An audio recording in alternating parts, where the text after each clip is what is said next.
Bonjour et bienvenue dans cette nouvelle vidéo, j'espère que vous allez tous bien.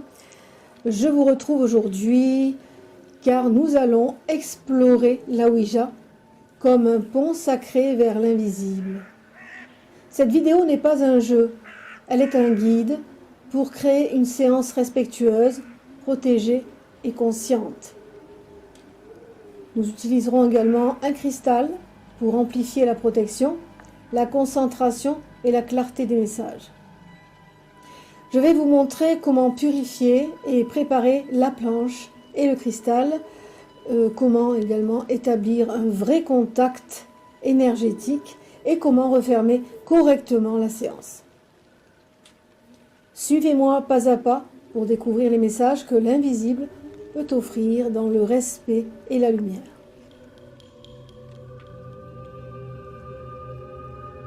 Donc ici, j'ai choisi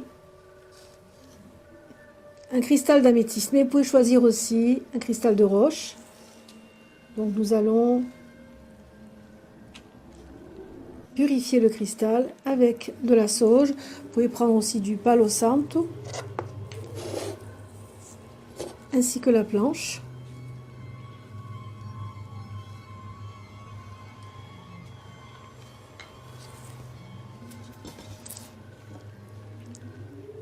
Que cette créature de sauge purifie et absorbe toute énergie négative, quelle que soit l'origine dans le temps et dans l'espace. Que cette sauge purifie cette planche et rend pure et fluide la communication. Que cela soit. Voilà tout simplement ce qu'il faudra faire avant de commencer une séance de Ouija. Je vais également purifier ma bougie que je vais allumer. Cette bougie, c'est la bougie de protection.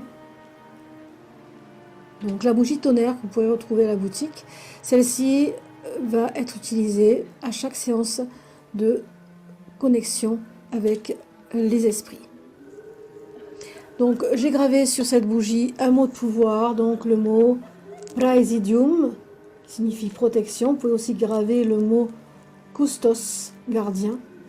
Et ensuite vous pouvez graver notre signature cosmique et la oindre avec une huile de pouvoir.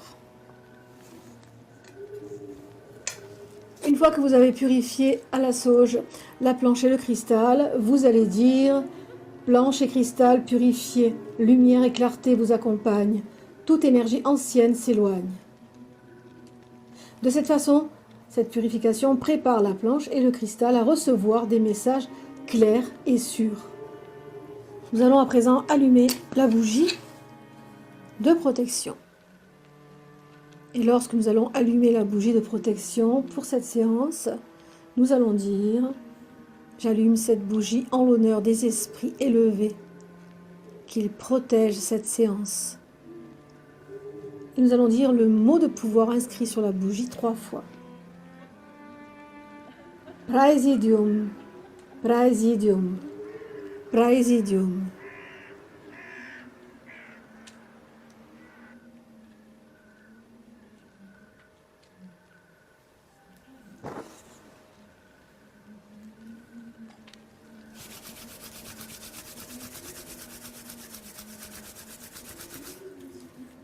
Après avoir placé la planche sur une table stable, vous allez allumer la bougie donc pour la protection.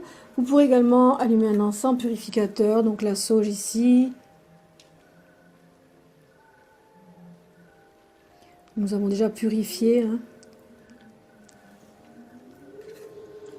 Et nous allons mettre également un peu de sel béni autour de la planche. Ok.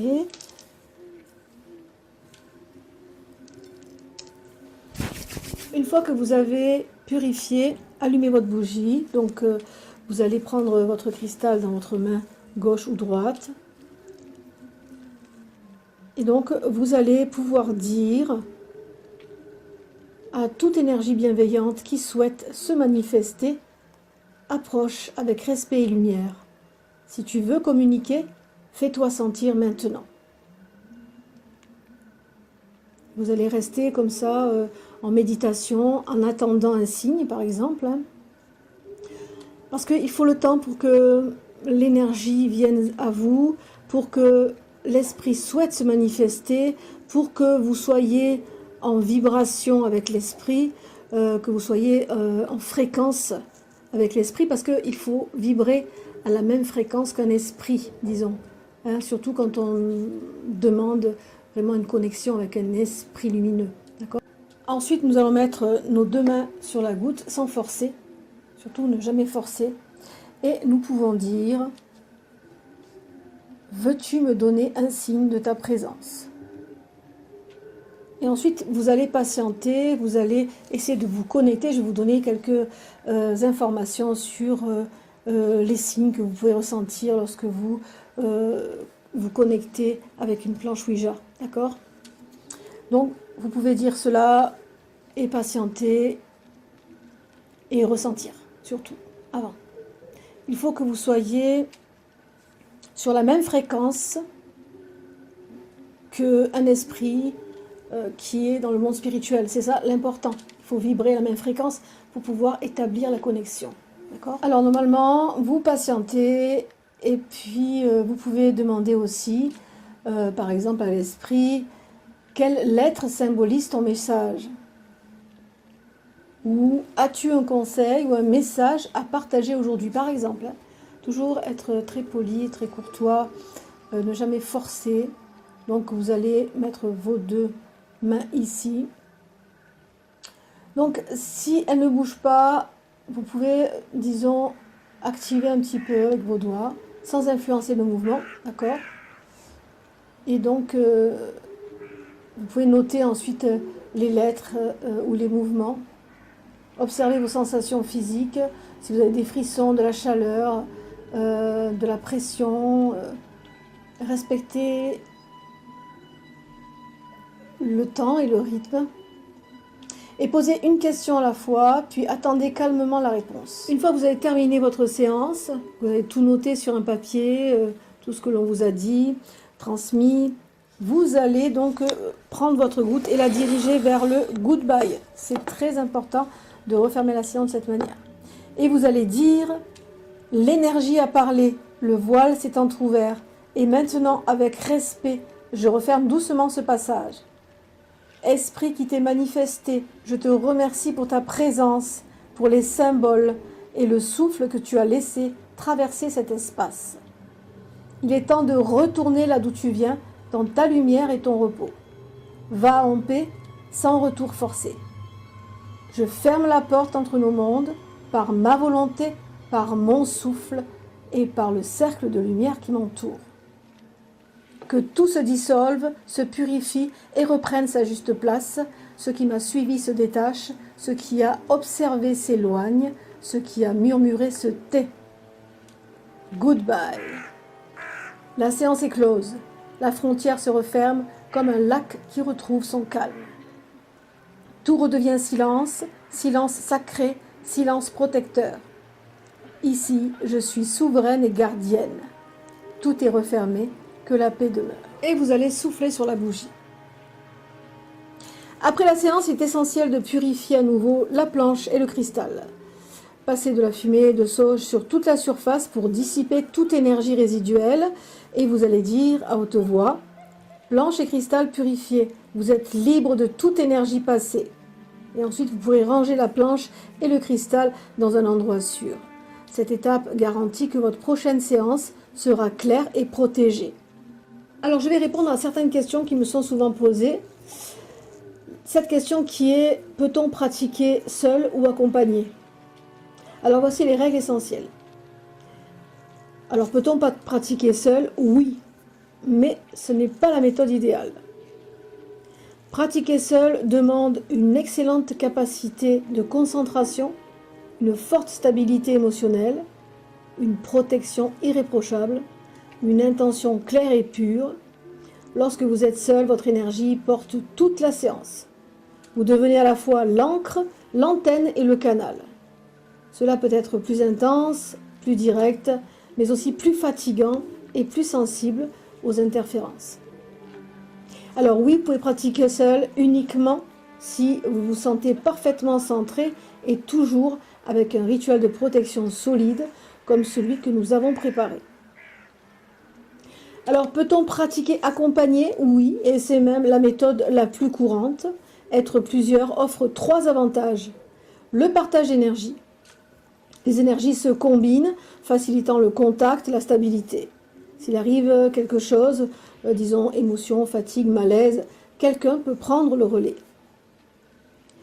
À plusieurs, il est plus facile de constater que les mouvements ne viennent pas d'un seul participant. Mais il faut être avec des personnes équilibrées, respectueuses, calmes, pas avec quelqu'un qui veut jouer, tester ou qui n'y croit pas du tout. Les sceptiques et les énergies chaotiques brouillent le canal. Voici quelques règles fondamentales, que l'on soit seul ou à plusieurs. Alors déjà, il faut une protection obligatoire. Bougie de protection comme on l'a fait ici, faire un cercle de sel, de protection. Ici, surtout quand vous débutez, donc et même quand vous avez l'habitude, il faut toujours se protéger, d'accord? Donc on ne sait jamais qui peut venir s'interposer ou interférer, même au niveau des personnes avec qui vous faites ce genre de séance. Donc protection obligatoire, toujours tracer un cercle, purifier et poser clairement l'intention. Pas d'exception. Jamais d'alcool, jamais de substance. Cela ouvre n'importe quoi et empêche la fermeture propre. Toujours demander poliment. Jamais d'ordre, jamais de provocation, jamais de défi. Les esprits ne sont pas des jouets. Ne pas poser de questions intrusives. Alors, on va éviter la cause de la mort, des souvenirs traumatiques, les questions agressives, les demandes d'avenir. Ne jamais pratiquer si on est triste, en colère ou affaibli. L'état intérieur attire ce qui lui ressemble. Quand la planche répond, on reste calme. Pas de cris, pas d'à-coups. Le calme maintient la séance stable. Toujours fermer la séance. On ramène la goutte sur goodbye et on dit merci, le lien est terminé, rentre en paix. Puis on purifie la planche à la sauge. Ne jamais laisser la planche ouverte, même si la séance n'a rien donné. On ferme toujours. Alors voici les signes qu'un esprit est réellement présent. Le changement d'atmosphère, c'est toujours le premier signe. La pièce semble différente. Pas plus froide ou plus chaude, mais plus dense, comme si l'air devenait plus compact. On se sent davantage observé, dans le bon sens, comme une attention douce. Ce n'est pas du stress, c'est une présence. Le silence soudain devient profond. Les bruits de fond semblent se retirer, comme si le monde retenait son souffle. C'est un phénomène très connu en médiumnité. Les doigts changent de sensation sur la planche. Vous ne poussez pas, vous ne tirez pas, et soudain ça glisse tout seul. La sensation n'est pas musculaire. C'est comme si une force très légère guidait le mouvement. Les vrais contacts sont fluides, pas saccadés. Les réponses ont une logique ou une cohérence. Un véritable esprit répond à des questions simples, avec cohérence, avec patience, parfois avec un mot clé très significatif. Les réponses incohérentes, rapides ou agressives viennent rarement d'un défunt. Ce sont des énergies résiduelles ou des interférences psychiques. La goutte revient d'elle-même sur une même lettre, très caractéristique. Par exemple, la planche, la goutte insiste sur l'initiale d'un prénom, ou sur yes, ou sur une date. Quand c'est répétitif, lent et orienté, c'est un vrai contact. Une émotion monte sans vous appartenir. Un pic d'émotion surgit. Ça peut être de la tristesse, de la chaleur, de la gratitude, de l'affection, ou une sensation de présence aimante. Si l'émotion ne vient pas de vous, c'est un signe extrêmement fiable. Il y a aussi des sensations physiques légères. Pas dans le spectaculaire, dans le subtil. Frissons dans la nuque, picotement dans les mains. D'ailleurs, j'en ai. Sensation que quelqu'un se tient juste derrière vous. Impression d'une main légère sur votre épaule. Rien d'effrayant. C'est une signature énergétique. Les bougies changent de comportement. Donc une flamme qui ondule, s'affine, se calme d'un coup ou devient plus vive lors d'une question précise. ça peut être un signe aussi qu'un esprit est là. Les esprits n'éteignent pas les flammes, ils modulent l'énergie autour. Ok ? Alors, le cristal peut aussi chauffer ou picoter. Si vous utilisez une améthyste ou un cristal de roche, vous pouvez sentir une chaleur, une vibration, des picotements. C'est le cristal qui capte le passage. Un ressenti intérieur, c'est le signe ultime. Le véritable contact se reconnaît immédiatement. Vous n'êtes pas dans la peur, ni dans l'imagination. Vous sentez quelque chose de vrai. C'est une signature familière, douce et stable. Les médiums disent toujours, quand c'est un esprit, on le sait. Les signes qui indiquent qu'il n'y a pas d'esprit. Pour vous aider à faire la différence, vous pouvez avoir des mouvements saccadés, rapides, trop forts, des réponses insultantes, agressives, absurdes, des sensations de malaise ou d'oppression, agitation, rire nerveux, excitation excessive, incohérence constante. Ça, ce n'est pas un défunt. C'est soit vous-même, avec des micro-mouvements musculaires, soit de l'écho énergétique non identifié. Alors voici comment reconnaître les présences défunts ou bas astral. Il arrive un moment dans la quête de vérité et de lumière où l'on s'assied dans le silence, une bougie qui vacille et l'impression très nette qu'on n'est plus seul. Mais toutes les présences ne se valent pas. Certaines viennent pour guider, d'autres pour troubler. Certaines portent la douceur d'un souvenir, d'autres l'écho fragile des bas-fonds du subtil. Aujourd'hui, je vais vous raconter comment reconnaître la différence entre un véritable défunt familial et une présence du bas astral et surtout comment réagir si vous sentez que quelque chose n'est pas à sa place. Lorsque c'est un défunt, l'énergie d'un défunt familial est ronde, calme, reconnaissable. Elle n'a jamais besoin d'intimider ni d'impressionner. Un défunt vient comme on entre dans une pièce où dort un enfant, avec précaution. Vous ressentirez souvent une chaleur douce qui se dépose sur les épaules, un apaisement qui monte comme une vague tranquille, une sensation de présence familière, comme si quelqu'un que vous aimez se tenait juste derrière vous. Vous aurez des réponses cohérentes, patientes, jamais pressées. Des souvenirs qui correspondent réellement à la personne. Les défunts parlent peu mais juste. Ils ne mentent pas. Ils ne réclament rien. Ils se montrent quand cela a un sens, pas pour jouer. Lorsque c'est le bas astral n'est pas démoniaque, mais il est instable, capricieux, troublé. Il se nourrit du désordre et des émotions fortes. Il se glisse dans les séances dès que quelqu'un ouvre sans protection ou appelle sans discernement. Ces signes sont souvent très clairs. Des frissons froids et piquants, comme un souffle venu d'un endroit trop sombre, des contradictions, des phrases absurdes, des réponses qui changent d'une seconde à l'autre. Une énergie lourde, un malaise dans la poitrine, un léger vertige, des moqueries, des insultes ou un ton moqueur. Des mouvements brusques sur les outils, planches, pendules, écriture, des messages catastrophiques ou effrayants. La sensation d'être observé par quelque chose qui ne connaît pas votre nom, mais s'intéresse à votre faiblesse. Le bas astral imite parfois, mais très mal. Il se trompe sur les prénoms, il invente des souvenirs, il pousse à continuer la séance, alors que tout en vous demande d'arrêter. Alors comment réagir lorsqu'un esprit du bas astral se présente ? Ne paniquez jamais.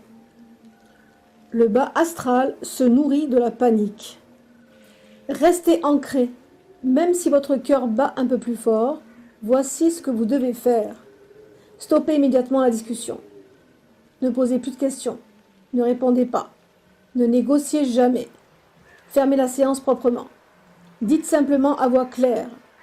La porte se ferme maintenant. Tu n'as plus accès à cet espace. Soufflez la bougie ou éteignez la lumière rituelle pour signifier la coupure.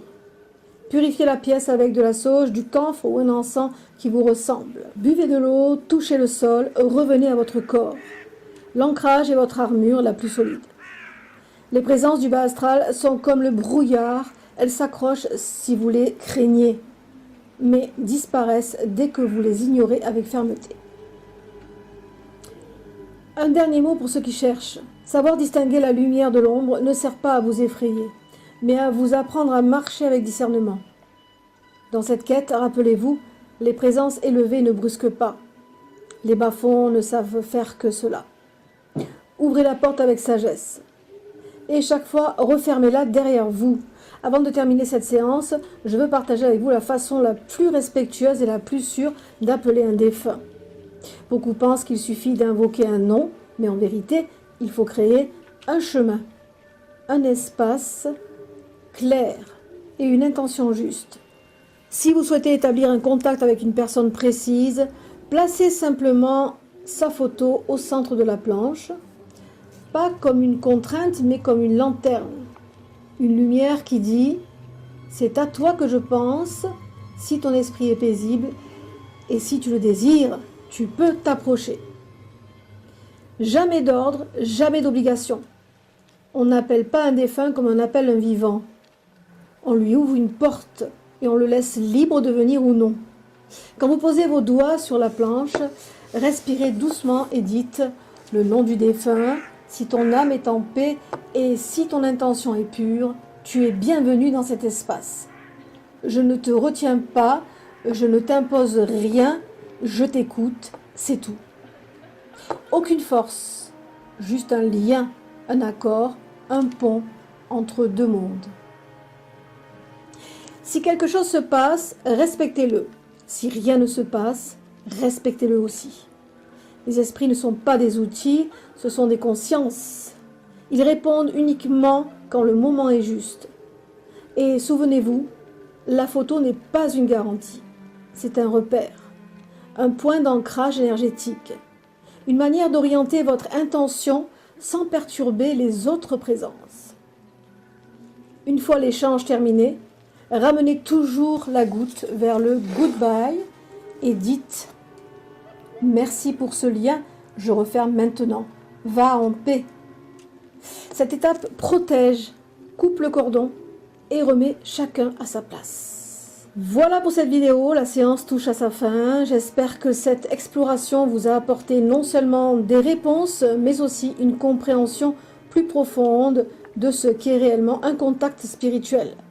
Ce n'est pas un jeu, ce n'est pas un spectacle, c'est une rencontre entre deux mondes. Et elle demande toujours respect, douceur et discernement. Si vous décidez un jour de pratiquer vous-même, souvenez-vous de chaque étape. Purifiez votre espace, protégez votre énergie, invitez avec humilité et surtout refermez proprement ce qui a été ouvert. La planche n'est qu'un outil.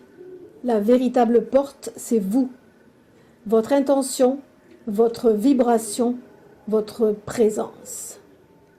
Et si un défunt que vous aimez vous répond, accueillez son message avec gratitude. Et si le silence vous accompagne, ne forcez jamais. Le silence aussi est une réponse. N'oubliez pas de purifier à nouveau votre planche après la séance avec de la sauge, comme nous l'avons fait au début. Cela referme totalement l'espace et nettoie toute trace résiduelle. Voilà pour cette vidéo, merci d'avoir vécu ce moment avec moi, merci pour votre ouverture, votre respect, votre curiosité spirituelle. Si cette vidéo vous a guidé, si elle vous a éclairé sur ce chemin vers l'invisible, alors elle a rempli son rôle. Et pour ceux d'entre vous qui veulent aller plus loin, les membres ont accès à une section complète et explicative sur la planche Ouija, où l'histoire, les rituels de protection et de bannissement, ainsi que toutes les subtilités de sa pratique sont détaillées pas à pas. Si vous désirez devenir membre de la chaîne, vous pouvez cliquer sur le bouton « Rejoindre » en bas de la vidéo, où vous pourrez bénéficier de toutes les vidéos inédites des rites de la Sibylle. Prenez soin de vous et prenez soin de votre lumière, que les chemins que vous ouvrez soient toujours clairs et que les portes que vous refermerez le soient tout autant. À très bientôt pour d'autres voyages entre les mondes. Pax Vobiscum.